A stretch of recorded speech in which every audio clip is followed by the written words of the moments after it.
Coldplay, The Scientist. Have you seen the video of that? Great, it's just brilliant. I think I might have worked out. What is, he's walking backwards, it's all filmed backwards, but he's singing forward. Now, the only way I can work out they've done it without CGI in it and cheating with the lips is that he had to learn it backwards and did it sort of like bit by bit. Did he do that? He was on Zoe's show like about a week ago or something, and so he sang it backwards. So he learned phrases and they filmed that. Yeah. But he didn't learn the whole song, did he? He couldn't possibly have learned the whole song. He must have like stopped it and... Don't know. It's a great video though. They always do a good video. No, it's very good indeed. So it was, yeah, The Scientist on XFM. Wonderful. I'm Ricky Gervais, with me Steve Merchant and Carl Pilkington. I had a bit of good news this morning. Go on.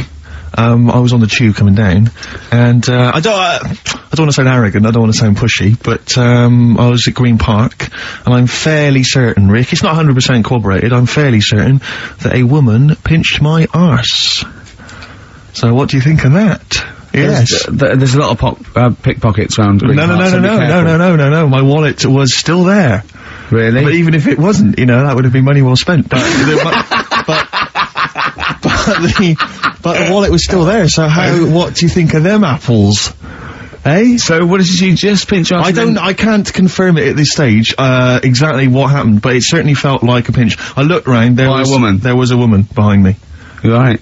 She was fairly old. I think she's probably in her mid-30s. Right. Kind of reddish hair. Right. I don't know if she's listening. Right. But, she knows where I am.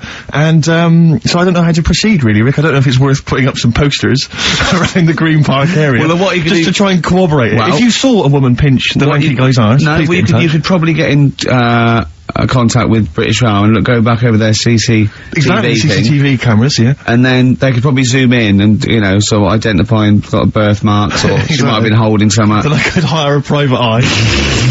Yeah. Again, money well spent. Well, so there you go. You know, I'm just saying maybe maybe things are looking up. It's getting towards Christmas. The worm has turned. I mean, you know, it's a little, sexy story to get the show going. It is but what do you make of that then, Carl? Because I know you're quite damning. What's your answer? Well, I mean, you're quite a tall fella. Sure. So, she must have really wanted to sort of reach up and have a pinch. Hmm. Well, you think she did it with her teeth? He didn't say she was a dwarf. No, but Steve's taller than, you know, his arse. Yeah, but his arse isn't 6'9", is it? His arse is about 3 foot off the floor. 4 foot? What? 4 foot off the floor? No, I don't think so. About 3. She'd have to be a midget to have to reach up to pinch Steve's arse. He is very tall, but I don't know what your point is there, Carl. You're just trying to, you're just. I think maybe you're just a little bit jealous. Just a little bit of jealousy. Well, do you know what happened to me on the way in? Go on. A homeless person called me a dickhead. How did he know? Do you know him? Is that what? He's like the local big issue fella. Oh yeah. Yeah. And he knows me. He sees me walking up and down the street. Oh, that's how he knew you. Right. So normally I have a bit of a chat with him and that, and I walk past him, and you know, I can be a little bit cheeky with him because I've been cheeky with him in the past with stuff. You pinched his arse. No, just, you know, saying stuff like, God, you're always there. I mean, you got home to go to and stuff like that. Yeah, just breaking the ice, Go on. He knows, and he laughed at that, right, last time, so I thought I can be a bit cheeky, right? So he goes, do you want a big issue? I said, no. He said, come on, I've got loads of them, right?